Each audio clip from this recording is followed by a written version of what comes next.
Good evening. This is Akashvani Kohima. I'm Kuku with the evening news. The headlines.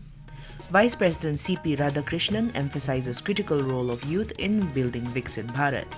Nagaland achieves highest GST growth in India. External Affairs Minister S Jaishankar says India has right to defend itself from terrorism. And Minister Dr. Jitendra Singh says India's reform journey is being driven by technology. Now the news in detail. Vice President CP Radhakrishnan said that India will become a developed nation well before 2047. Delivering a convocation address at Dr. MGR Educational and Research Institute University in Chennai today, he said India will soon become the third largest economy in the world. Highlighting the vital role of youth in building Viksit Bharat in 2047, he stressed upon continuous learning, ethical values, and adaptability in the age of AI and emerging technologies. He urged graduates to pursue excellence with integrity, resilience, and a spirit of service to the nation. The Vice President awarded degrees to top rank holders in various disciplines. Nagaland has reported the highest GST growth among all states in the country, with a 37% increase in collections for the period from April to December 2025 compared to the previous year. According to official data, the state's total GST collection reached 627 crore rupees during the period. This includes 234 crore rupees in central GST, 293 crore rupees in state GST, and 100 crore rupees in integrated GST. Meanwhile, the Central GST Commissionerate, Dimapur, highlighted that as a consumer state with a limited industrial base, the destination-based nature of GST has directed more tax revenue to Nagaland, enhancing its fiscal strength. It said efforts to educate the business community about timely and ethical tax practices, along with enhanced enforcement measures, have helped boost GST compliance in the state. External Affairs Minister S Jaishankar today said that India will exercise the right to defend itself from terrorism and that no one can dictate how India exercises its defense.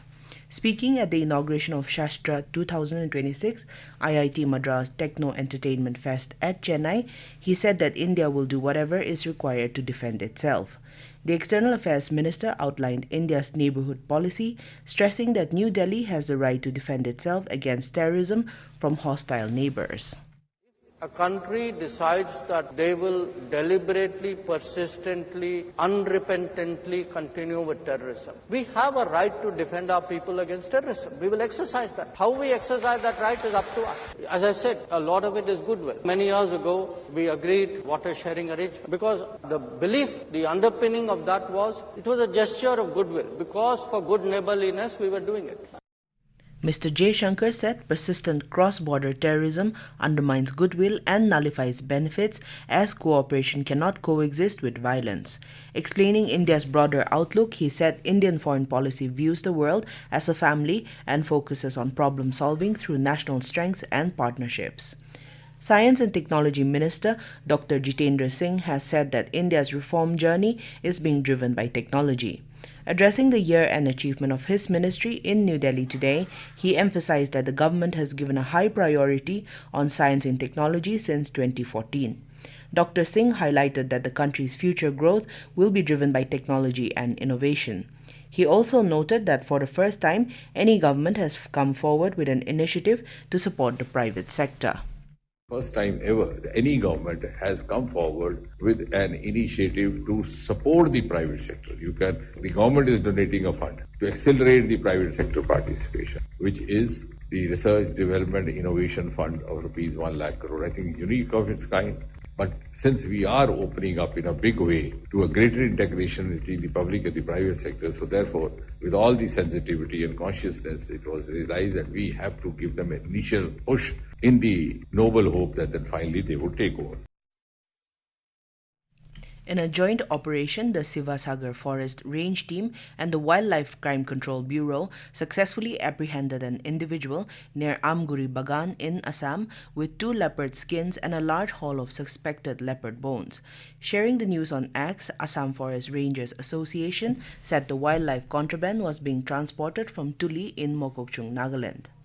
This is Akashvani Kohima giving you the news. For quick news updates, follow us on our X handles AIR News Alerts and AIR_Kohima. You can also listen to this news bulletin on News on Air app and YouTube channel AIR News Kohima.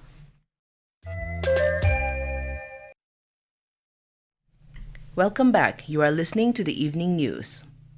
The Centre has approved 22 new proposals under the third tranche of the Electronics Components Manufacturing Scheme, involving a projected investment of 41,863 crore rupees.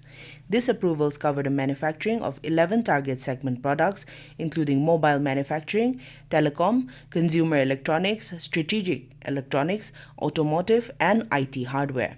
These projects are expected to generate production worth 2,58,000 crore rupees and create around 34,000 direct jobs. Speaking on the occasion, Electronics and IT Minister Ashwini said the implementation of major reforms and the acceleration of execution are key hallmarks of the Modi government.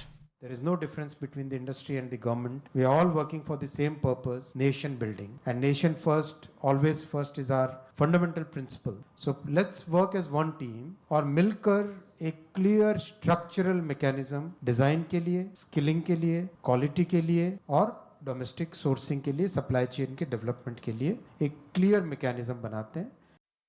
The government has refuted a post claiming that the Income Tax Department tracks individuals' personal digital activity, online spending, or lifestyle. The fact-check unit of the Press Information Bureau stated that there is no mechanism created by the Income Tax Department to monitor an individual's online activity. It clarified that such claims are false and misleading. The government urged citizens to be cautioned of such misinformation and to verify facts before trusting them. Separately, the government also debunked a social media account claiming that the Reserve Bank of India will discontinue the circulation of 500 rupees notes by March this year. The fact-check unit said no such announcement was made by RBI and that 500 rupee notes is still legal tender. For the first time, India's Army Animal Contingent will march on Kartavya Path in the national capital during Republic Day Parade 2026. It will showcase the vital role animals play in military operations across some of the country's most challenging terrains. The contingent will feature 2 Bactrian camels, 4 Zanskar ponies, 4 raptors, 10 Indian breed army dogs, along with 6 conventional military dogs currently in service. The Indian Army said the specially curated animal contingent of the Remount and Veterinary Corps will highlight the contribution of animals in safeguarding the nation's frontiers.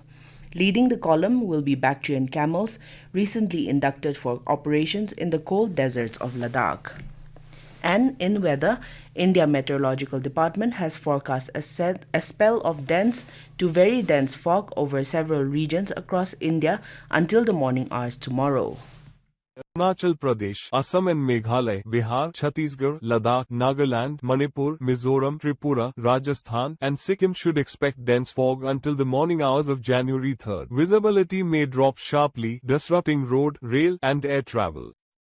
For Nagaland, a fog warning has been issued for the next 2 days. The state will experience mostly dry weather over the next 5 days with likelihood of rainfall in isolated areas in Kohima and Peren tomorrow. During the period, temperatures in Kohima are likely to range from 4 to 17 degrees Celsius, while Dimapur may see temperatures between 10 and 28 degrees Celsius. Tuensang is likely to experience the coldest temperatures, dropping as low as 2 degrees Celsius. To end the news, here are the headlines once again. Vice President CP Radhakrishnan emphasizes critical role of youth in building Viksit Bharat. Nagaland achieves highest GST growth in India. External Affairs Minister S Jaishankar says India has right to defend itself from terrorism. And Minister Dr. Jitendra Singh says India's reform journey is being driven by technology. That is all we have in this evening news bulletin. We will be back with the morning English news at 7:30 tomorrow. Good night.